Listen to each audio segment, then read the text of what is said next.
새해 첫 주일에 본문으로 히브리서 11장을 선택했습니다.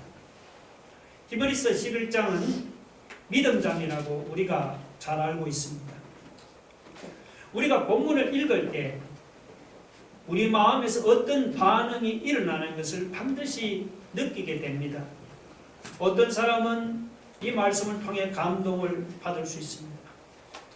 죽임을 당하면서도 믿음을 지키는 이런 내용을 읽으면서 야, 정말 믿음은 대단한 것이구나, 그런 감동을 받을 수도 있습니다. 반면에 어떤 사람은 본문을 읽으면서 두려움을 느낄 수도 있습니다.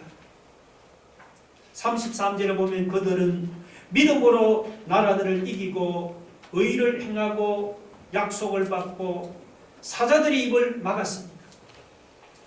34절에는 믿음으로 불의 세력을 멸하고 칼날을 피하고 연약한 가운데 강하게 되고 그리고 전쟁에서 용감하게 되어 이방 사람의 진을 물리쳤습니다. 36절에 보면 또 어떤 이들은 믿음으로 조롱과 채찍질과 결박과 감옥에 갇히는 그런 시련도 받았습니다. 어떤 이들은 믿음 때문에 돌로 치고 톱으로 켜고 칼로 죽임을 당하고 양과 염소의 가죽을 입고 유리하면서 궁핍과 환난과 학대를 당했습니다. 자, 이 말씀을 읽어보면은 믿음으로 살아서 복을 받고 기적을 경험했다는 그런 언급도 있지만 그것보다는 믿음 때문에 핍박을 당했다는 언급이 훨씬 더 많습니다.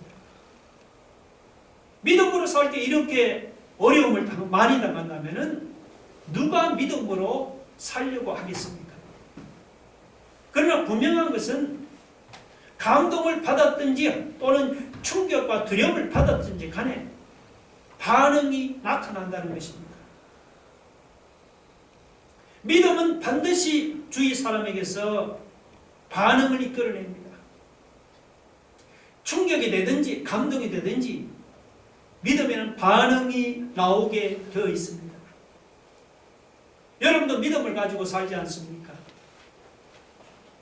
여러분은 주변 사람들에게 충격과 감동을 줍니까? 믿음은 단순히 교회만 다니는 것이 아닙니다. 교회 다닌다고 주변 사람들이 충격을 받고 감동받을 일이 뭐가 있겠습니까? 믿음은 그런 정도가 아닙니다. 마태복음 16장 24절을 같이 읽어봅시다. 다 같이 시작. 이에 예수께서 제자들에게 이르시되 누구든지 나를 따라오려거든 자기를 부인하고 자기 십자가를 지고 나를 따를 것이니라. 예수를 믿고 산다는 것은 죽을 각오를 해야 합니다. 아니, 예수 믿는데 무슨 죽을 각오까지 해야 합니까? 우리가 정말 예수님을 믿게 되면은 여러분 주변에 반응이 일어나게 되어 있습니다. 그런데 주변 사람들이 예수 믿는 나에게 좋은 반응을 보여주기보다는 나를 핍박하고 나를 싫어하고 나를 따돌리는 이런 반응을 보여줄 가능성이 훨씬 더 크죠. 그래서 죽을 각오를 하라는 겁니다. 우리가 죽을 각오가 되어 있지 않으면 예수님을 못 따라간다는 그런 말입니다. 여러분, 초대교회 성도들이 왜 그렇게 핍박을 당했습니까? 단순히 예수 믿으면 천당 간다고 해서 핍박당했습니까? 이웃을 사랑하라고 했기 때문에 핍박당했습니까? 아닙니다. 그들이 진짜 예수님을 믿었기 때문입니다. 근성으로 예수님을 믿었다면 그렇게까지 핍박당하지는 않았을 것입니다. 초대교회 성도들은 예수님을 진짜 믿고 십자가 복음을 진짜 믿었습니다.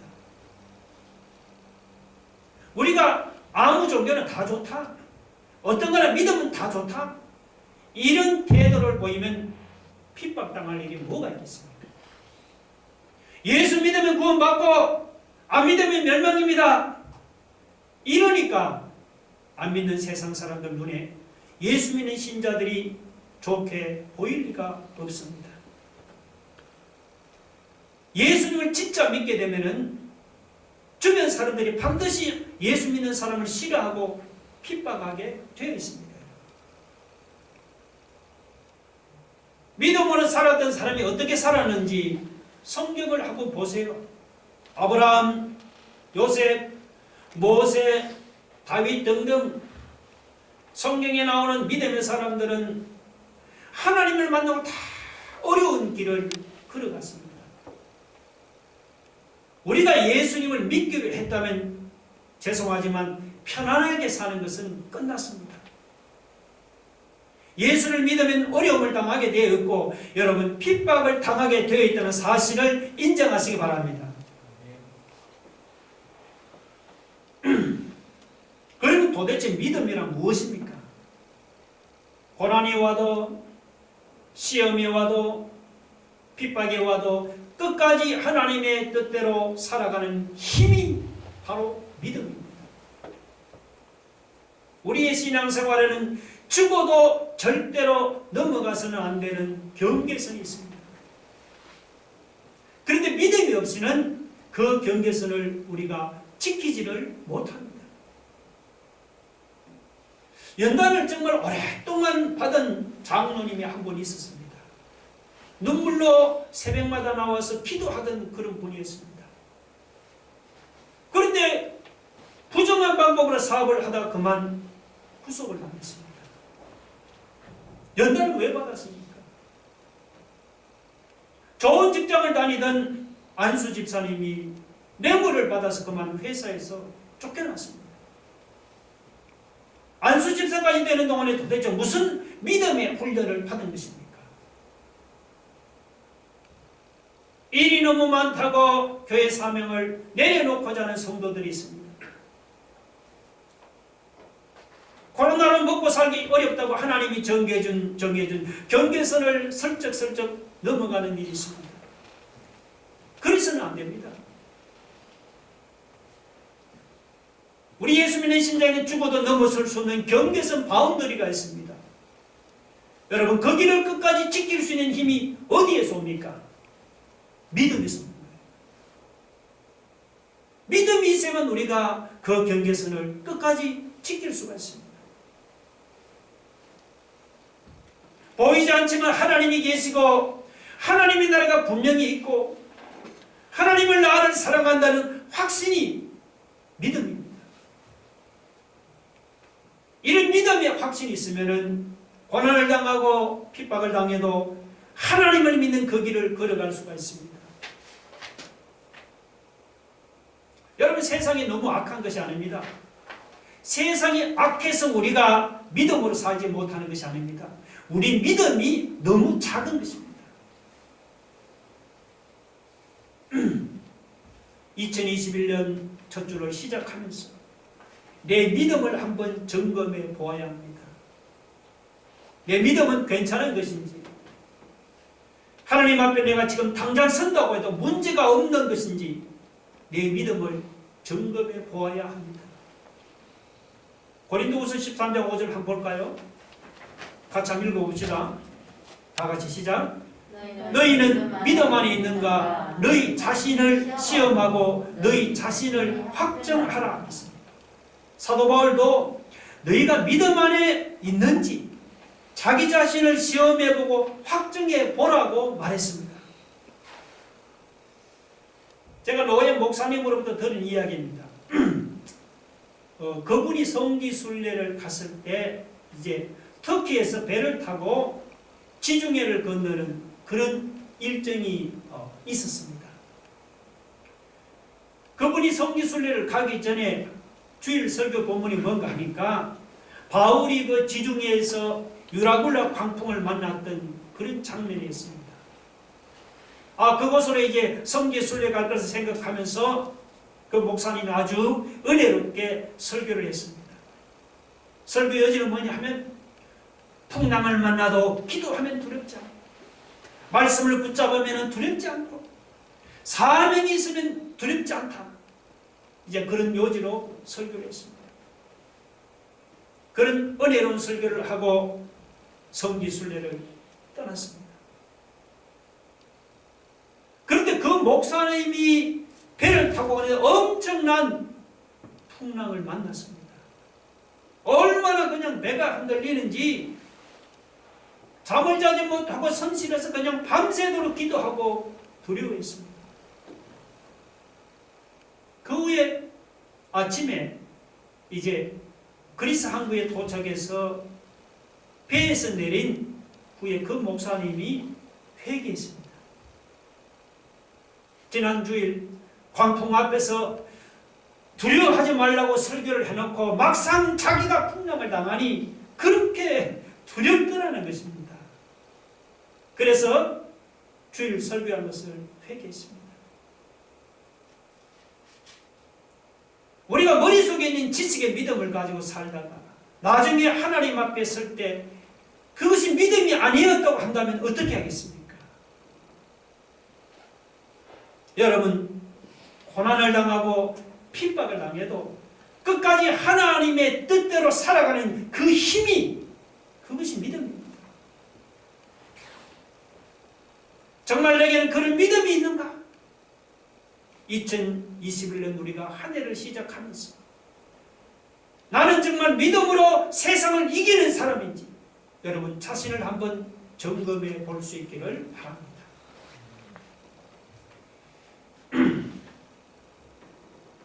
그런데 설교를 준비하면서 제 마음에 염려가 되는 것이 하나 생겼습니다. 그것은 뭔가 합니까? 본문에 나오는 믿음의 사람들이 너무 커 보인다는 사실입니다. 우리는 하나님은 혹시라도 순교해라고 할까봐 그냥 두려워서 하나님께 순종하겠다고 고백도 못하잖아요. 그런데 오늘 본문을 보면 진짜 순교자들이 나오죠. 이 사람들의 믿음과 내 믿음은 하늘의 땅 차이입니다. 교인들이 이런 사람들은 나하고 상관없는 사람들이라고 생각할까 봐서 제가 걱정이 됐습니다. 그러나 여러분 그렇지 않습니다. 오늘 본문에 나오는 사람들의 믿음과 우리 믿음을 비교하면요, 우리 믿음이 더 큽니다. 여러분 믿어지지 않습니까? 11장에 나오는 사람들이 대단한 믿음의 사람인 것처럼 보이지만 39절 끝에 가서 보면 뭐라고 합니까? 그들은 약속된 것을 받지 못했습니다. 39절 보세요. 한번 읽어봅시다. 시작. 이 사람들은 다 믿음으로 말미암아 증거를 받았으나 약속된 것을 받지 못하였으니 그렇게 말합니다. 그런데 그 위에 33절에 보면은 약속을 받기도 하며 약속을 받았던 말이 또 나오죠. 33절과 39절에 모순된 것처럼 보입니다. 자, 그런데 여기 여러분 33절에 나오는 약속이 있죠. 이 약속하고 그 밑에 39절에 나오는 약속이 다른 약속이에요. 자, 33절에 나오는 이 약속은 정관사가 붙지 않는 복수형입니다. 그 약속들은 뭐냐? 이거는 하나님이 믿음의 사람들 개개인에게 주시는 약속들입니다. 예를 들면 아브라함에게 하나님께서 아들을 주겠다고 약속을 했지. 그리고 여호수아에게는 하나님이 여리고성을 7일 동안 돌면 성이 무너진다고 약속을 했습니다. 이런 약속들은 하나님이 전부 다 이루어 주었습니다. 그래서 33절에 약속을 받았다. 그렇게 말씀을 했어요. 자, 반면에 여러분 이 39절에 나오는 이 약속은 다른 약속이에요. 이 약속은 여러분 보세요. 이것은 앞에 정관사가 붙은 단수형 약속입니다. 헬라 성경에 보면 The promise, 그러니까 그 약속입니다. 이 약속은 어떤 약속이냐? 메시아에 대한 약속입니다. 구약에 나오는 성도들은 메시아에 대한 약속이 이루어지는 것을 보지를 못했어요. 그들은 단지 바라만 볼 뿐이었습니다. 그럼에도 불구하고 그들은 이렇게 믿음으로 살았습니다. 반면에 우리는 어때요? 우리는 메시아가 이미 우리 가운데 오셨습니다. 우리는 메시아에 대한 약속이 완전히 이루어진 시대에 살고 있습니다. 예수님의 십자가의 복음이 우리에게 주어졌고, 예수님이 이미 우리 안에 이미 오셨고, 우리에게는 계시가 완성된 이미 성경도 주어져 있습니다. 구약의 성도들은 여러분 상상도 할 수 없었던 그런 일입니다. 그게 바로 신약의 우리들입니다. 그러므로 신약시대 우리 믿음이 구약시대의 성도들의 믿음보다 당연히 클 수밖에 없는 거예요. 저는 믿음의 선배들로부터 6.25 사변대 피난 이야기를 종종 들었습니다. 여러분도 이사는 다녀보셨겠지만 어디로 가야 할지 모른 채 짐을 꾸려가지고 떠나본 적이 있습니까? 이북에서 남한으로 그렇게 피난 왔습니다. 보따리 하나 메고 정말 갈 바를 알지 못하고 자기가 살던 집 그리고 농사짓던 땅 고향 다 버리고 무작정 피난길을 떠났습니다. 어떻게 그렇게 살 수가 있습니까? 바로 예수님을 바로 믿고 싶은 생각 하나 때문이잖아요. 이북에 있어서는 도무지 예수 믿고 살 수가 없으니까 온 가족이 그냥 보따리 하나 메고 떠났습니다.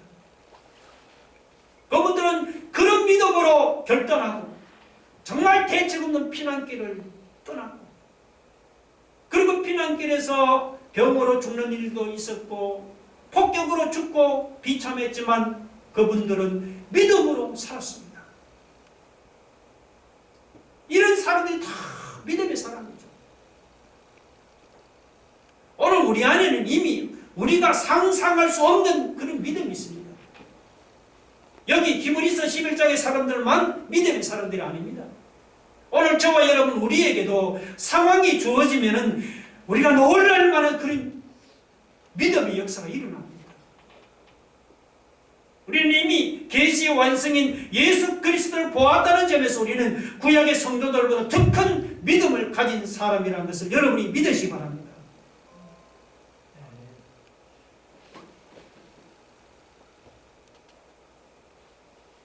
그런데 제가 이런 말을 해도 여러분 중에는 내가 진짜 히브리서 11장에 나오는 믿음의 용사와 같은 사람이 될 수 있을까? 그러면서 믿어지지 않는 사람이 있을 것입니다. 여러분, 세상을 이기는 믿음은 우리 자신에게서 나오는 것이 아닙니다. 우리에게서 나온다면 우리는 가능성이 없는 거죠. 믿음은 예수님으로부터 오는 겁니다. 세상을 이기는 믿음은 우리로부터 오는 게 아니고 우리 안에 오신 예수님으로부터 오는 것입니다. 아까 읽은 고린도후서 13장 5절을 보면 말이죠. 너희는 믿음 안에 있는가? 너희 자신을 시험하고 너희 자신을 확정하라. 그리고는 그 다음에 읽어보면 바로 뭐가 나오냐면 예수 그리스도께서 너희 안에 계신 줄을 너희가 스스로 알지 못하느냐고 말씀했습니다. 믿음을 시험하고 확정하라고 해놓고 그 다음에 예수님이 너희 안에 계시는지 점검하라고 했습니다. 예수님이 너희 안에 계시느냐? 그러면 믿음이 있다는 말입니다. 그 말은 결국 뭐죠? 믿음은 예수님으로부터 나온다는 그런 말이에요. 나에게서 나오는 게 아니고. 구약의 성도들이 믿음으로 살 수 있었던 것은 살아계신 하나님을 만났기 때문이죠. 한때는 그들의 믿음도 들어서 믿음이었습니다. 부모님으로부터 들어서 믿은 그런 믿음이었어요. 그런 믿음은 아무 능력이 없습니다. 그러다 그들이 들어서 알던 하나님을 만나는 사건이 생겼어요. 하나님을 만난 후에 사람들이 완전히 바뀌어버렸습니다. 야곱 보세요. 야곱이 하나님의 축복을 얼마나 받고 싶어 했습니까? 그래서 팥죽 한 그릇으로 형에게서 장작권도 사고 아버지 이삭도 거짓말로 속이고 그래서 복을 받기는 받았는데 집에서는 쫓겨났잖아요. 정처 없이 베델 들판에서 돌베개를 베고 잠이 들었다. 거기서 환상 중에 하늘이 열리면서 하나님을 만났습니다. 하나님을 만나고 야곱이 완전히 뒤집어졌어요. 여러분, 하나님을 만난 후에 사람은 달라집니다.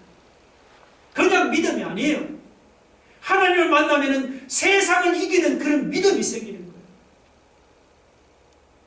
모세 한번 보세요. 80노인 모세가 아무런 꿈이 없었습니다. 그런데 호렙산에서 하나님을 만난 후에 모세는 이스라엘 백성을 출애굽시키는 민족의 지도자가 되었습니다. 하나님이 정말 살아계시다. 내가 그 하나님을 만났다. 이런 믿음이 우리의 인생을 바꿔놓습니다. 여러분, 다윗이 어찌 그렇게 대단한 믿음의 사람이 되었습니까? 시편을 보면 그는 항상 하나님을 눈앞에 모시고 살았기 때문이죠. 살아계신 하나님을 항상 눈앞에 모시고 살았기 때문에 다윗이 될 수가 있었던 것입니다.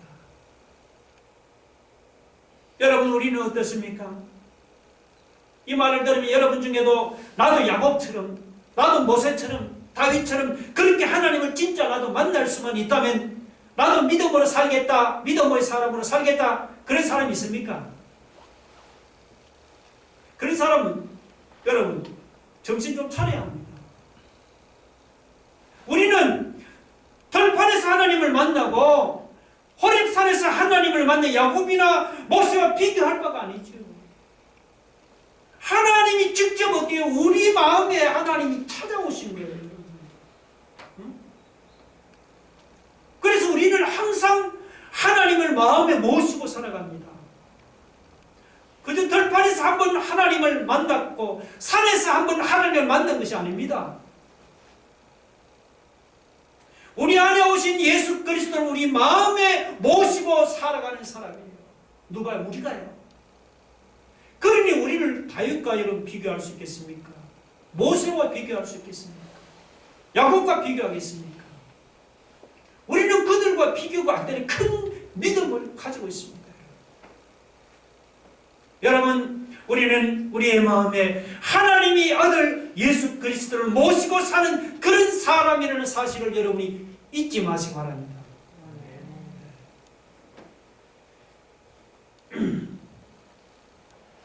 어떤 사람은 우리 믿음의 근거가 예수님을 바라보는 것에 있는 것이 아니고 십자가의 복음에 있다고 그렇게 말합니다. 맞는 말이에요. 우리 믿음의 근거는 예수 그리스도의 십자가의 복음이 있습니다. 그러나 여러분, 예수님의 십자가 복음이 우리의 믿음의 근거가 되지만 그것이 지식으로만 그치면은 그 믿음은 진정한 믿음이 아니죠. 그런 믿음은 아무리 힘이 없습니다. 안타깝게도 많은 신자들이 예수님의 십자가 복음을 그냥 지식으로만 알고 있습니다. 여러분, 우리가 예수님의 십자가의 복음을 믿는다는 것은 살아계신 하나님에 대한 체험입니다. 여러분이 정말로 예수님의 십자가의 복음을 알고 여러분이 믿었습니까? 그렇다면 여러분은 뭐죠? 이미 살아계신 하나님을 만난 것입니다. 요한일서 4장 15절 한번 봅시다. 다 같이 시작. 누구든지 예수를 하나님의 아들이라 시인하면 하나님이 그의 안에 거하시고 그도 하나님 안에 거하느니라. 아멘. 예수님이 하나님의 아들인 줄로 믿습니까? 예. 그게 바로 십자가의 복음이에요. 하나님의 아들이 사람이 되시고 그분이 우리를 위해서 십자가에 죽으시고 우리의 대속자가 되시고 우리가 그분을 믿고 모든 죄를 사함받고 하나님의 자녀가 되고 천국 백성이 되었습니다. 이렇게 우리가 예수 그리스도를 하나님의 아들로 믿는 것이 그것이 바로 십자가의 복음을 믿는 거예요. 그러면 이것이 어떻게 되어졌다고 성경이 말씀했습니까? 하나님이 우리 안에 거하시고 우리가 하나님 안에 거하면서 예수님이 하나님의 아들이라는 것이 믿어집니다. 그러니까 예수님이 하나님의 아들이라는 것이 믿어지고, 예수님 때문에 죄사함을 받았다는 것이 믿어지고, 예수님 때문에 하나님의 자녀가 되고 구원받았다는 것이 여러분이 믿어진다면 이미 하나님이 우리 안에 들어오셔서 우리 그냥 속을 뒤집어 놓은 거예요. 내가 십자가의 복음을 믿고 있다는 그 말은 이미 내 속에서 하나님이 너무나 강력하게 구원의 역사를 이루고 있다는 증거입니다. 그러므로 십자가의 복음을 우리가 믿는다는 것은 그건 무엇입니까? 살아계신 하나님을 만났다는 그런 증거죠. 여러분이 이미 예수 그리스도의 십자가 복음을 믿는다면 여러분이 이미 하나님을 만난 것이고 여러분 마음속에 이미 하나님이 들어오신 것이다. 그러므로 우리가 24시간 예수 그리스도를 바라보자는 것입니다. 우리 안에 계신 예수님을 바라보자는 거예요. 우리 안에 오신 예수님이 믿음이기 때문에 우리가 세상을 이기는 믿음을 가지려면은 여러분 우리 안에 계시는 예수님을 바라보는 눈이 열려야 합니다. 저에게는 소원이 한 가지 있습니다. 그 소원은 내 안에 계신 예수 그리스도를 바라보는 것입니다. 혼자 있을 때든지 누구와 같이 있을 때든지 밥 먹을 때든지 이렇게 예배드릴 때든지 간에 예수님을 바라보는 것입니다. 세상을 바라보지 말고 예수님을 바라보는 것입니다. 기쁠 때든지 슬플 때든지 화가 날 때든지 내가 높아지든지 낮아지든지 간에 내가 칭찬을 받든지 비난을 받든지 간에 내 안에 계시는 보이지 않는 예수 그리스도를 그분을 보이는 분처럼 바라보는 것입니다. 예수님을 바라보는 것이 저의 소원입니다. 사람이 이렇게 소원이 분명해지면 여러분 불필요한 갈등이 사라집니다. 뭐 고민하고 갈등할 것도 없습니다. 주 예수님을 바라보는 것이 소원이 되면은 나머지는 다 그냥 정리가 됩니다. 내가 가야 될 길, 내가 해야 될 것이 분명해지니까 뭐 골치 아픈 일, 갈등하는 일도 없어집니다. 혹시 여러분 중에는 2021년 새해가 되었는데도 무엇을 기도해야 할지, 내가 무슨 소원을 가지고 살아야 할지 아직 마음이 잡히지 않은 그런 분이 없습니까? 혹시 그런 사람이 있다면 여러분 저처럼 항상 여러분 마음속에 계시는 예수님을 바라보는 것을 소원으로 한번 삼아보세요. 우리가 예수를 하나님 아들을 믿으면 우리 안에 예수님이 계십니다. 내 안에 계시는 그 예수 그리스도를 바라보면 나머지는 예수님이 다 풀어가십니다. 예수님과 항상 동행하면서 예수님만 계속 바라보면 여러분 세상에 갈등할 일이 별로 없습니다. 하나님은 그런 사람을 들어서 놀랍게 사용하십니다. 제가 우리 노회 장로님 한 분에게서 들은 간증인데요. 참 교회를 섬기는 일이나 믿음으로 살아가는 모습이 참 너무 귀한 그런 장로님이세요. 그 장로님이 이런 간증을 했습니다. 자기가 내가 너무 교만한 것 같아서 사실 두렵지만 그분이 새벽에 나와서 하나님께 간절히 기도하고 자기가 출근하려고 하면 산도 밀릴 것 같은 그런 믿음이 생긴다고 합니다.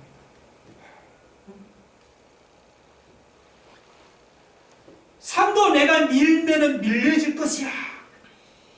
이런 믿음이 생긴다는 거예요. 믿음은 여러분 이와 같이 놀라운 힘이 있습니다. 하나님은 이미 여러분이 그런 믿음을 주셨습니다. 예.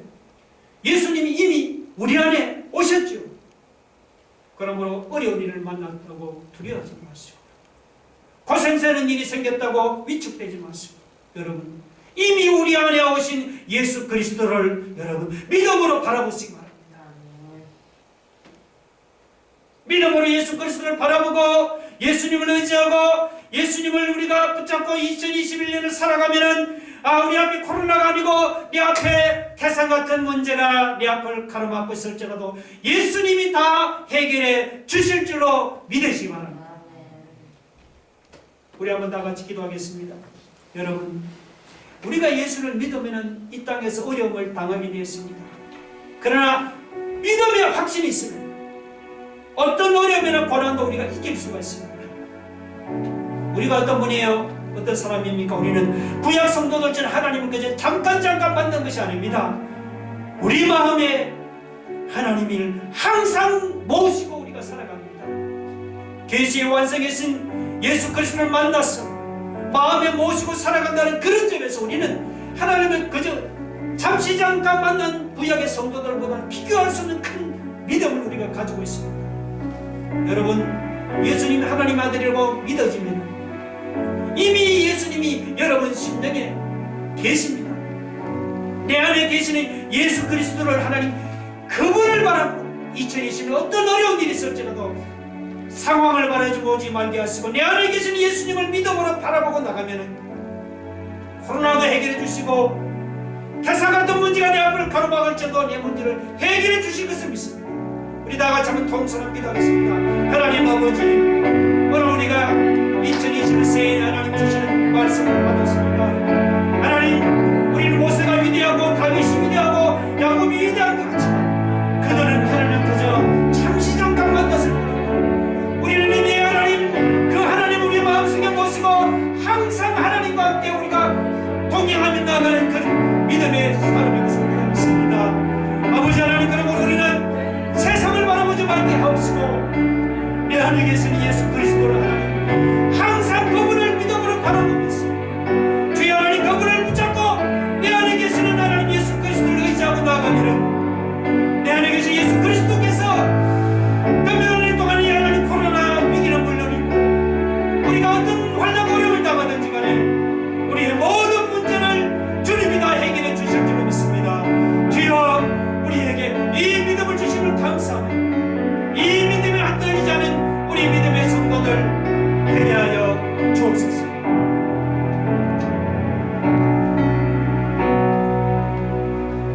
예수님 이름으로 기도 올려옵나이다. 아멘.